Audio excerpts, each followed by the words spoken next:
What are the hurdles facing the Mecca Agreement? The defence pact between Saudi Arabia, Turkey and Pakistan comes at a time of heightened tension in the Middle East. So, who stands to gain from the new alliance?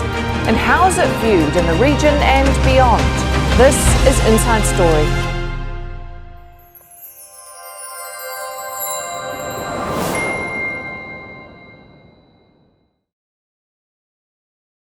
Bismillahirrahmanirrahim. Assalamualaikum warahmatullahi wabarakatuh.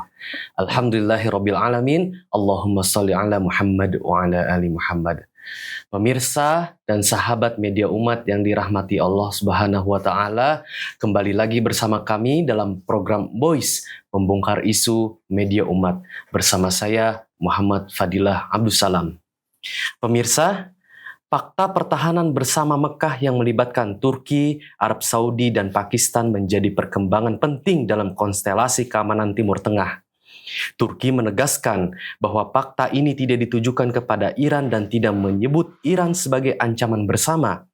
Namun, kesepakatan tersebut memiliki mekanisme yang menyerupai pasal 5 NATO, yakni serangan terhadap satu anggota dapat memicu dukungan dari anggota lainnya.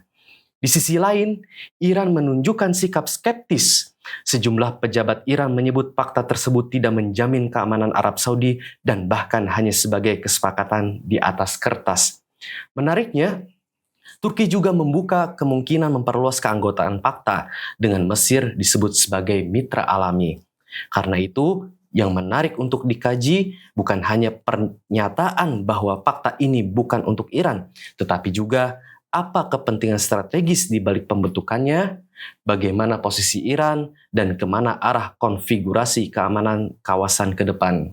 Oleh karena itu, kita akan membahasnya dengan telah hadir bersama kita Bung Farid Wasdi, pengamat politik internasional. Assalamualaikum warahmatullahi wabarakatuh. Waalaikumsalam warahmatullahi wabarakatuh. Ya, bagaimana kabarnya Bung Farid? Alhamdulillah Bung Fadil. Ya, baik. Kita langsung ke pembahasannya. Baik.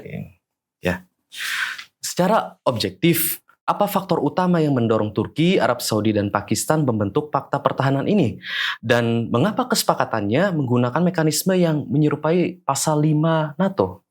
Ya, masing-masing negara ini punya kepentingan kalau saya lihat ya. Bagi Saudi, fakta Makkah ini penting untuk mendiversifikasi payung keamanannya. Karena selama perang dengan perang Iran Israel bersama Amerika Serikat, Saudi melihat ya Amerika tidak bisa sepenuhnya untuk melakukan perlindungan terhadap Saudi ya. Ini kemudian yang membuat Saudi berpikir perlu mencari payung keamanan yang lain ya, meskipun tentu saja bukan meninggalkan Amerika ya. Yang kedua bagi Turki ya, Turki tentu memiliki ambisi regional ya, terutama di Timur Tengah. Sebagai negara besar, apalagi Turki adalah anggota NATO ya, ambisi Turki ini sangat penting kita perhatikan ya. Ditambah lagi saat sekarang ini Turki sedang mengembangkan juga industri militernya. Jadi ketika bergabung dengan fakta ini secara bisnis juga bisa jadi akan menguntungkan. Sementara Pakistan tampaknya tidak bisa disebut memiliki ambisi regional sampai ke Timur Tengah ya. Tapi bagi Pakistan kehadirannya dalam fakta bersama ini akan membangun bargaining position-nya di dunia internasional, terutama untuk berhadap-hadapan dengan India. Di samping itu, tentu kita tidak bisa lupakan ya faktor Amerika Serikat ya. Bagi Amerika Serikat ya, ketika Amerika Serikat tanda kutip membiarkan adanya fakta Makkah ini tentu menjadi satu indikasi ya. Bisa jadi fakta Makkah ini menguntungkan Amerika Serikat. Dalam pengertian ini bisa menjadi perpanjangan tangan Amerika untuk tidak terjun secara langsung melindungi mitra-mitranya di kawasan Timur Tengah dengan menggunakan ya negara-negara lain ya. Termasuk dalam hal ini fakta Makkah ini bisa kemudian juga digunakan oleh Amerika untuk berhadapan dalam persaingan Amerika dengan Cina. Saya kira ada 3 faktor ini berdasarkan kepentingan negara masing-masing. Ya, baik Bung Farid. Turki menyatakan ingin memperluas fakta dan menyebut Mesir sebagai mitra alami. Jika negara lain ikut bergabung, apakah ini berpotensi melahirkan blok pertahanan baru di kawasan? Dan bagaimana dampaknya terhadap keseimbangan kekuatan antara Turki, Arab Saudi, Pakistan, Iran, serta kekuatan eksternal seperti Amerika Serikat?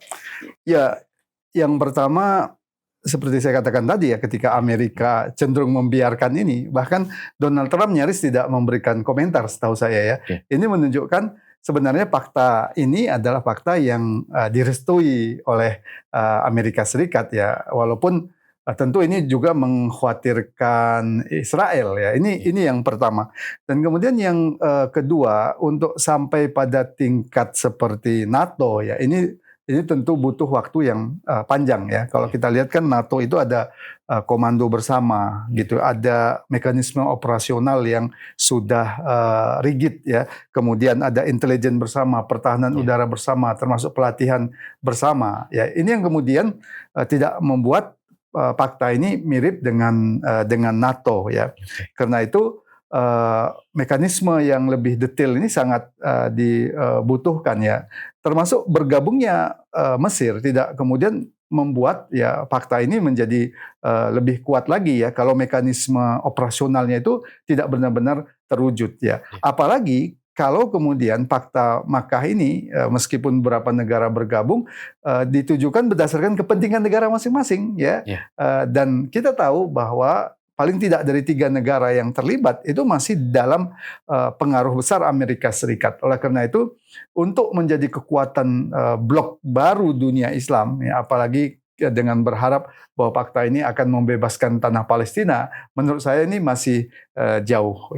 Ya, baik. Jika fakta ini nantinya diperluas dengan melibatkan Mesir dan negara muslim lainnya, apakah hal itu cukup untuk mewujudkan kekuatan Islam yang hakiki atau hanya memperkuat sistem negara bangsa yang terpecah? Lalu bagaimana Bung Farid, seharusnya umat Islam memandang kebutuhan akan kekuatan politik dan militer yang mampu melindungi umat, membebaskan negeri-negeri muslim yang terjajah, dan menjaga kepentingan Islam secara menyeluruh?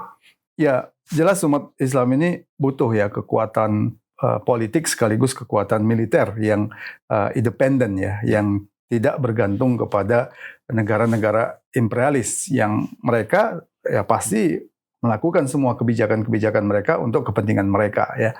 Karena itulah ya independensi politik dan militer dunia Islam itu sangat dibutuhkan. Namun berharap pada fakta ini tampaknya ini masih perlu kita kaji ya secara mendalam. Ada 2 faktor yang sebenarnya menjadi faktor kritis ya, yang menghalangi fakta ini menjadi kekuatan dunia Islam yang nyata ya. Yang pertama adalah ikatannya ya, ikatan dari fakta bersama ini lebih pada ikatan pragmatisme, dan itu masih dalam konteks negara bangsa. Maka kalaupun ada tindakan militer, itu pasti masing-masing negara akan bertindak berdasarkan kepentingan negara masing-masing. Ya. Kedua adalah faktor Amerika. Ketiga negara ini ya harus kita akui adalah ketiga negara meskipun kuat secara militer ya, tapi masih bergantung kepada Amerika, masih di bawah kendali Amerika. Nah, karena itu karena adanya 2 faktor penghambat ini sangat kita ragukan ya kalau kebijakan-kebijakan atau tindakan militer dari fakta bersama ini akan bisa bertentangan dengan kepentingan Amerika. Sebagai contoh ya, apakah kalau Israel menyerang salah satu negara ini, sebutlah menyerang Turki atau menyerang Saudi, apakah fakta Makkah ini, ketiga negara ini akan balik menyerang Israel? Ini tentu kita ragukan ya, mengingat Israel adalah anak emasnya Amerika ya. Demikian juga apakah ketiga negara ini ya berani untuk berhadapan-hadapan dengan Amerika, misalkan Amerika menyerang Turki misalkan, atau Amerika menyerang Saudi misalkan, ya apakah ketiga negara ini mau berhadapan-hadapan dengan Amerika? Itulah yang kemudian menjadi faktor. Nah, karena itu kalau kita bicara bagaimana membangun kekuatan dunia Islam. Ya, tidak cukup dengan koalisi pertahanan militer, tapi ada kekuatan politik bersama yang didasarkan pada akidah yang satu, yaitu Islam, dan kemudian memiliki visi yang jelas, yaitu untuk kepentingan umat Islam dan pembebasan negeri-negeri Islam. Itulah yang kemudian membuat kita sangat membutuhkan negara adidaya di tengah-tengah umat Islam yang dasarnya adalah Islam dan punya visi untuk melakukan pembebasan terhadap negeri-negeri Islam. Itulah yang oleh para ulama negara ini disebut dengan negara khilafah ala minhajin nubuwah. Ya, baik, terima kasih kepada Bung Farid Wajdi atas pembahasan pada program Voice Membongkar Isu Media Umat pada kali ini. Terima kasih Bung Farid. Sama-sama. Ya, pemirsa, terima kasih juga telah menyimak pembahasan pada kali ini. Jangan lupa untuk share, like, dan subscribe channel Media Umat pada kali ini. Saya Muhammad Fadil Abdussalam undur diri. Terima kasih. Wassalamualaikum warahmatullahi wabarakatuh.